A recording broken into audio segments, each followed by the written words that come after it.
আমার আদরের বোনেরা, কখনো কি ফেসবুক বা ইউটিউবে স্ক্রল করতে গিয়ে ইসলাম বিদ্বেষীদের এমন কোনো কথা শুনেছেন যে তোমাদের নবী কেন এতগুলো বিয়ে করলেন? এমন কথা হঠাৎ সামনে পড়লে কি আপনার বুকটা কেঁপে ওঠে? মাঝে মাঝে কি নিজের অজান্তেই মনে একটু দ্বিধা কাজ করে? শয়তান কি কানে কানে ফিসফিস করে বলে, সত্যিই তো, এতগুলো বিয়ে কেন? বোনেরা, একদম ভয় পাবেন না, নিজেকে অপরাধীও ভাববেন না। শয়তান চায় নবীজি সাল্লাল্লাহু আলাইহি ওয়াসাল্লামের প্রতি আমাদের অন্তরের যে নিখাত ভালোবাসা সেটা নষ্ট করে দিতে। সে চায় আমাদের মনে সন্দেহের বিষ ঢেলে দিতে। অথচ আপনি যদি সত্যি সত্যি ইতিহাস জানেন, সিরত পড়েন, তবে নবীজির এই বিয়েগুলোর পেছনের আসল কারণ শুনে আপনার দুচোখ বেয়ে অঝরে পানি চলে আসবে। আপনি সেদিন বুঝতে পারবেন আমাদের প্রিয় নবীজি নিজের কোনো সুখের জন্য নয়, বরং এই উম্মার জন্য, আপনার আমার মতো সাধারণ নারীদের জন্য কত বড় ত্যাগ স্বীকার করেছেন। আজকের ভিডিওতে আমরা অত্যন্ত যৌক্তিক এবং ঐতিহাসিক প্রমাণের ভিত্তিতে জানব নবীজির ১১টি বিয়ের পেছনের আসল হাকিকাত বা রহস্য। আমি কথা দিচ্ছি বোনেরা, আজকের এই ভিডিওটি পুরোটা দেখার পর আপনার মনের সব খটকা দূর হয়ে যাবে এবং নবীজির প্রতি আপনার ভালোবাসা ও সম্মান আজ ১০০০ গুণ বেড়ে যাবে ইনশাল্লাহ। বোনেরা, একটু ঠান্ডা মাথায় চিন্তা করুন তো, একজন পুরুষের জীবনে যৌবনের সেরা সময় কোনটি? ২৫ থেকে ৫০ বছর, তাই তো? এই বয়সেই তো মানুষের মনে সবচেয়ে বেশি বাসনা থাকে। আমাদের নবীজির যখন ২৫ বছর বয়স, ইতিহাস সাক্ষ্য দেয় তিনি ছিলেন গোটা মক্কার সবচেয়ে সুদর্শন, সবচেয়ে সম্ভ্রান্ত এবং চরিত্রবান এক যুবক। তিনি যদি চাইতেন, মক্কার যে কোনো সুন্দরী কুমারী মেয়েকে অনায়াসেই বিয়ে করতে পারতেন। মক্কার বড় বড় সর্দাররা তাদের মেয়েকে তার হাতে তুলে দেওয়ার জন্য মুখিয়েছিল। কিন্তু তিনি কাকে বিয়ে করলেন? ৪০ বছর বয়সী একজন বিধবা নারীকে, আমাদের সম্মানিতা মা উম্মুল মুমিনিন খাদিজা রাদিয়াল্লাহু আনহাকে, যিনি এর আগেও ২ বার বিধবা হয়েছিলেন এবং আগের সংসারের সন্তানও ছিল।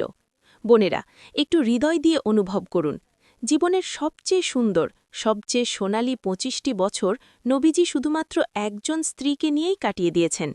তিনি খাদিজা রাদিয়াল্লাহু আনহাকে এত ভালোবাসতেন যে ৫০ বছর বয়সে যখন খাদিজা রাদিয়াল্লাহু আনহা ইন্তেকাল করেন, নবীজি ভীষণ ভেঙে পড়েছিলেন। ওই বছরটার নামই হয়ে গিয়েছিল আমুল হুজন বা শোকের বছর।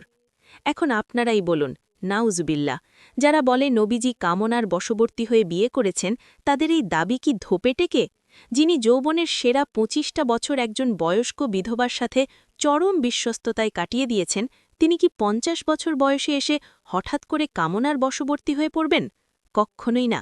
বরং ৫০ বছর বয়সের পরের বিয়েগুলোর পেছনে ছিল আল্লাহ সুবহানাহু ওয়া তাআলার সুদূর প্রসারী এক মহাপরিকল্পনা। আসুন আমরা সেই কারণগুলো জানি।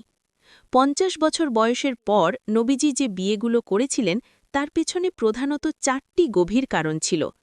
প্রথম কারণ, শিক্ষাদান ও নারীদের শরীয়তের মাসালা প্রচার।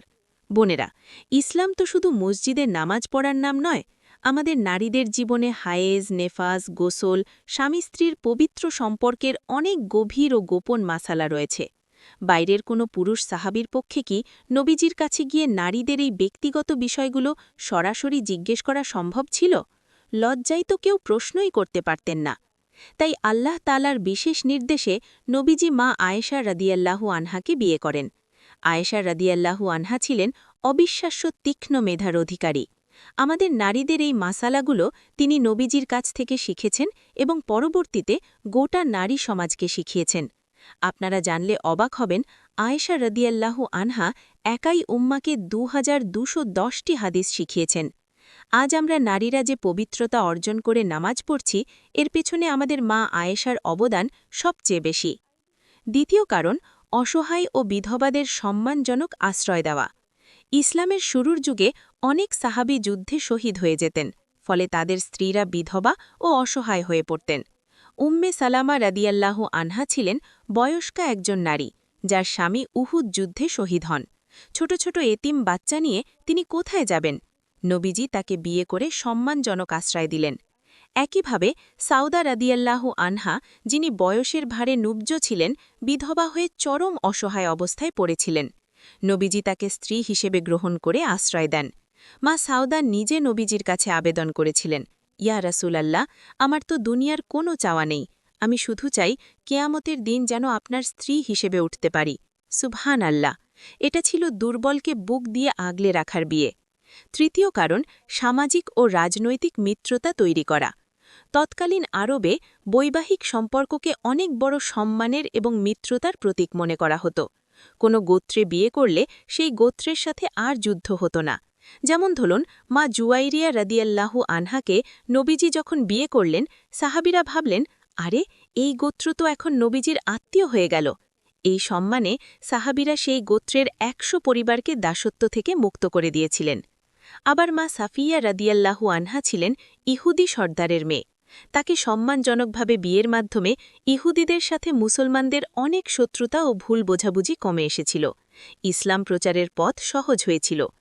চতুর্থ কারণ, জাহেলি প্রথা বা সমাজের ভুল নিয়ম ভাঙা।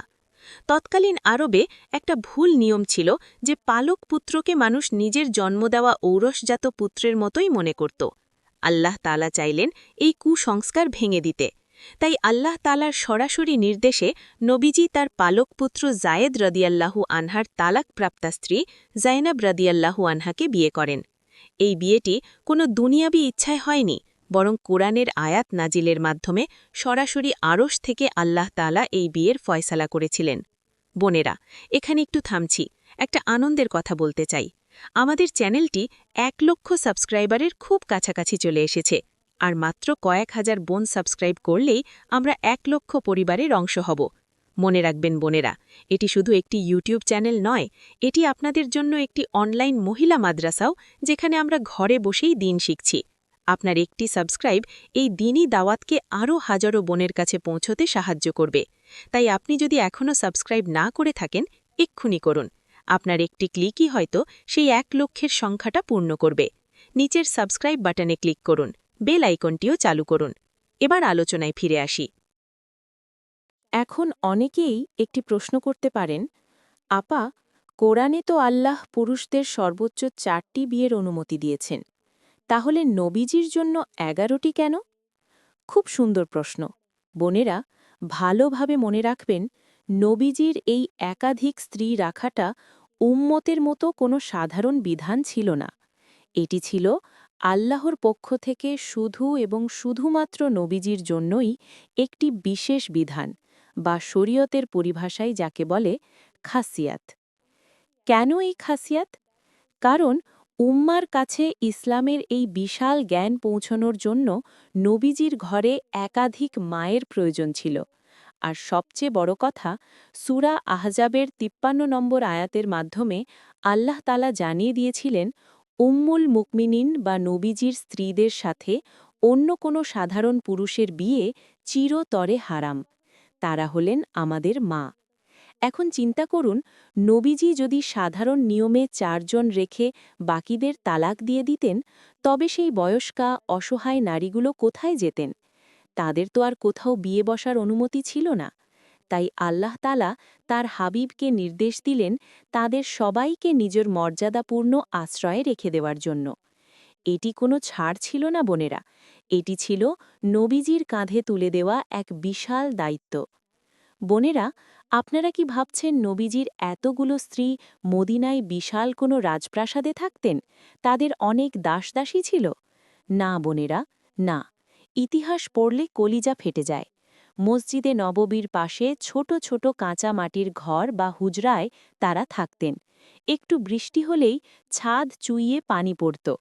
সহি বুখারীর হাদিস থেকে আমরা জানতে পারি, আমাদের মায়েদের ঘরে মাসের পর মাস চুলায় আগুন জ্বলত না। তারা শুধু সাধারণ পানি আর শুকনো খেজুর খেয়ে দিনের পর দিন পার করে দিয়েছেন। তারা তো নবীজির স্ত্রী ছিলেন।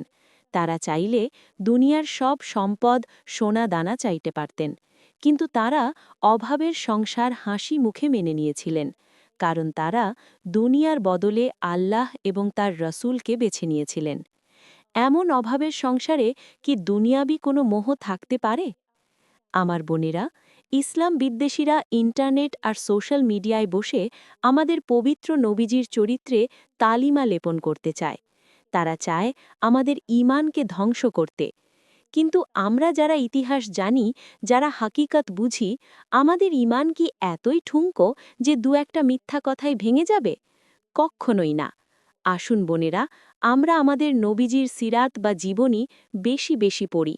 আর রাহিকুল মাকতুমের মতো চমৎকার সিরাত গ্রন্থগুলো আমরা যেন ঘরে রাখি এবং সন্তানদের পড়ে শোনাই। মনে রাখবেন, ইসলাম সম্পর্কে না জানলে, ইতিহাস না পড়লে মনে শয়তানের সন্দেহ বা ওয়াসওয়াসা আসবেই। আর জানলে নবীজির প্রতি শুধু ভালোবাসাই বাড়বে, চোখ দিয়ে শুধু শান্তির অশ্রুই ঝরবে। আসুন আমরা সবাই মিলে আল্লাহর কাছে ছোট্ট একটি দোয়া করি। হে আল্লাহ, আমাদের অন্তরকে আমাদের প্রিয় নবীজি সাল্লাল্লাহু আলাইহি ওয়াসাল্লাম এবং আমাদের সম্মানিত মায়েদের ভালোবাসায় পূর্ণ করে দিন। হে আল্লাহ, ইন্টারনেটের এই যুগে শয়তানের সব ওয়াসওয়াসা এবং মিথ্যা অপপ্রচার থেকে আমাদের দুর্বল ঈমানকে আপনি হেফাজত করুন। ইয়া রাব্বুল আলামিন, কেয়ামতের সেই কঠিন দিনটিতে আমাদের যেন মা খাদিজা এবং মা আয়েশা রাদিয়াল্লাহু আনহার পবিত্র কাতারে দাঁড়ানোর তৌফিক হয়। আমিন। ইয়া রাব্বাল আলামিন। বোনেরা, আজকের আলোচনাটি আপনার কেমন লাগলো? যদি আজকের এই ভিডিওটি আপনার মনের সামান্যতম দ্বিধাও দূর করে থাকে, তবে কমেন্ট বক্সে অবশ্যই লিখবেন, আলহামদুলিল্লাহ, নবীজির প্রতি আমার ভালোবাসা আজ আরও বেড়ে গেল। এই ভিডিওটি আপনার ফেসবুক, হোয়াটসঅ্যাপ বা মেসেঞ্জারে পরিচিত বোনদের সাথে বেশি বেশি শেয়ার করুন। ভিডিওটি সেভ করে রাখুন। আপনার একটি শেয়ার হয়তো ইসলাম বিদ্বেষীদের অপপ্রচারের উপযুক্ত জবাব হয়ে দাঁড়াবে এবং অন্য একজন বোনকেও সত্য ইতিহাস জানার সুযোগ করে দেবে। সবাই ভালো থাকবেন, ঈমানের সাথে থাকবেন। আসসালামু আলাইকুম ওয়ারাহমাতুল্লাহি ওয়াবারাকাতুহু।